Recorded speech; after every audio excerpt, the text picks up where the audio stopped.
Assalamualaikum warahmatullahi wabarakatuh. Kembali lagi bersama dengan saya Siti Lesya Fitriani dengan NIM 31120111038 dari Prodi D3 Akuntansi.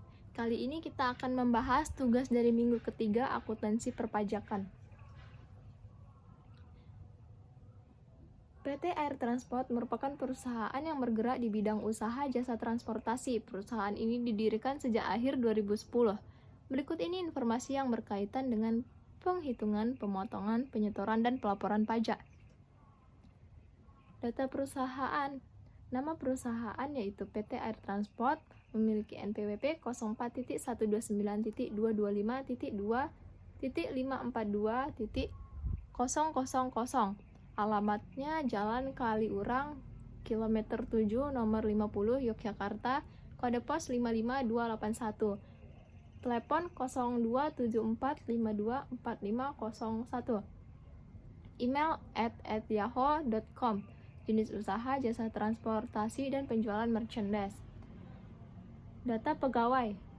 Yoga memiliki NPWP dengan nomor 78.222.333.4.542.000. Jabatan sebagai manajer, status menikah dan memiliki 1 orang anak. Gaji sebulannya 14 juta, tunjangan sebulan 800.000. Kemudian pegawai Fendi tidak memiliki NPWP, jabatan pelaksana umum, status belum menikah, gaji sebulan 8 juta, tunjangan sebesar 300.000 per bulan.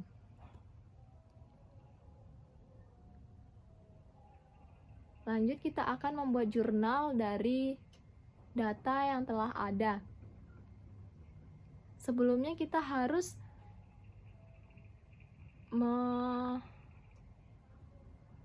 menghitung dulu PPh 21 dari gaji Yoga dan Fendi. Kita menghitung gaji manajer dulu ya. Gaji sebesar 14 juta, tunjangan 800 juta, totalnya penghasilan bruto 14.800.000. Biaya jabatan sebesar 740 juta didapat dari 5% dikali penghasilan bruto.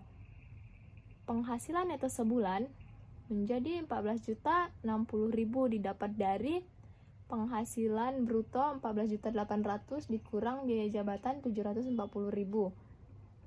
Penghasilan neto setahun menjadi 168.720.000 didapat dari 12 bulan dikali dengan penghasilan neto sebulan. PTKP-nya orang pribadi 54 juta, karena telah menikah ditambah 4.500.000 dan memiliki 1 orang anak ditambah 4.500.000 lagi. Total dari PTKP-nya sebesar 63 juta rupiah. Penghasilan kena pajak setahun menjadi 105.720.000. Didapat dari 168.720.000 dikurang dengan PTKP 63 juta, maka totalnya adalah PKP setahun. Kemudian karena ini melebihi dari 50 juta, maka PPh 21-nya kita harus mengkalikan dengan 5% dan 15%. Yaitu 5% dikali 50 juta, maka 2.500.000. 15% dikali 55.720, maka 8.358.000. Totalnya yaitu 10.858.000.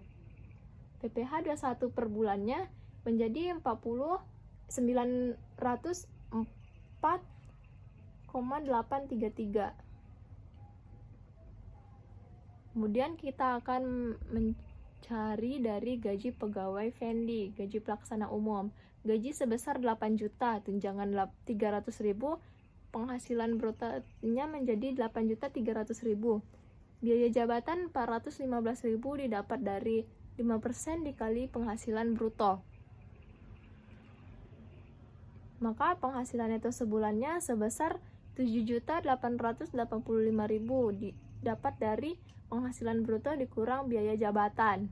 Penghasilan neto setahunnya sebesar 94.620.000 didapat dari penghasilan neto sebulan dikali dengan 12 bulan. PTKP orang pribadi karena dia belum menikah ya kan, jadi 54 juta. Penghasilan kena pajak setahunnya menjadi 40.620.000 didapat dari penghasilan neto setahun dikurang PTKP. Kemudian PPh pasal 21-nya karena karyawan Fendi tidak memiliki NPWP, maka dia harus dikalikan lagi dengan 120%. Jadi 5% dikali 120% dikali dengan PKP setahun, maka hasilnya yaitu 2.437.200. Lalu PPh pasal 21 per bulannya berapa? Menjadi 203.100. Oke. Kita sekarang akan membuat jurnal. Jurnalnya sebagai berikut. Pada tanggal 2 September 2020, di debit ada beban gaji sebesar 22 juta. Beban tunjangan juga dikredit sebesar 1.100.000. Beban gaji dan beban tunjangan ini dapat dari mana? Didapat dari pertambahan 2 karyawan tersebut ya. Terus PPh pasal 21 terhutangnya dikredit sebesar 1.107.933 juga didapat dari pertambahan 2 karyawan tersebut, 2 pegawai. Kemudian kas dan banknya dikredit sebesar 21.992.67.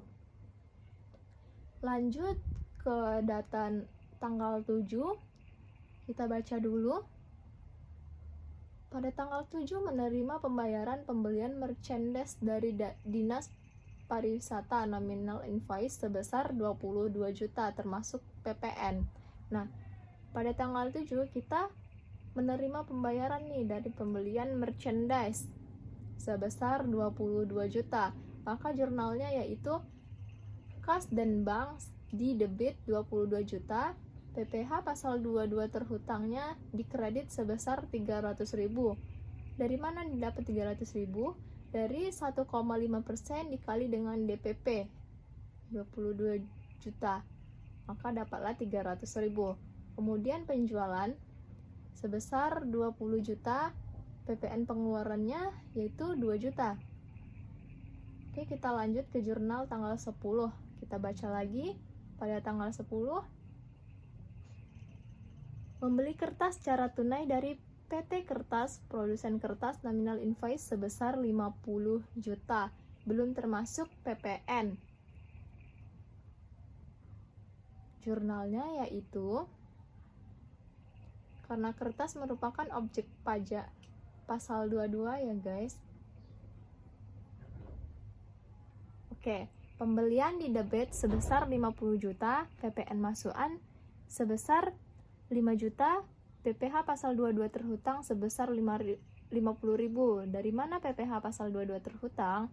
Dari 0,1% dikali dengan DPP, karena kertas itu 0,1% ya. Jadi dapatlah 50.000. Kas dan banknya 55 juta 50.000. Kita lanjut ke tanggal 12 September. Kita baca dulu lagi. Tanggal 12. Menerima pembayaran sewa kendaraan dari CV Maju nominal invoice sebesar 5.500.000 termasuk PPN. Jurnalnya yaitu kas dan bank debit 5.600.000, PPh pasal 23 terhutang dikredit sebesar 100.000, PPN keluaran sebesar 500.000 dikredit, dan pendapatan sewa kendaraan dikredit sebesar 5 juta. PPh pasal 23 terhutangnya 100.000 didapat dari 2% dikali DPP. Pada tanggal 15 September, Kita baca lagi datanya. Membayar jasa penyusunan laporan keuangan nominal 10 juta belum termasuk PPN. Jurnalnya sebagai berikut. Jasa penyusunan laporan keuangan masuk ke objek pajak PPh pasal 23. Nah, jurnalnya pada tanggal 15 September 2021 jasa penyusunan laporan keuangan di debit sebesar 10 juta, PPN masukan di debit sebesar 1 juta, PPh pasal 23 terhutang di kredit sebesar 200.000, kas dan bank di kredit sebesar 10.800.000. PPh pasal 23 terhutangnya didapat dari 2% dikali DPP, maka dapatlah 200.000. Oke, ke soal selanjutnya pada tanggal 20 September kita baca lagi dari datanya. Membayar angsuran PPh pasal 25 sebesar 4.550.000. Jurnalnya adalah PPh pasal 25 terhutang di debit 4.550.000, kas dan bank di kredit 4.550.000. Dan kedataan yang terakhir yaitu tanggal 25. Ayo kita baca lagi. Membayar pembelian snack dan makan siang ke CV ABC Catering nominal invoice sebesar 3.300.000 termasuk PPN. Jurnalnya yaitu biaya catering di debit sebesar 3 juta, PPN masukan di debit sebesar 300.000, PPh pasal 23 terhutang 600.000, didapat dari 2% dikali DPP.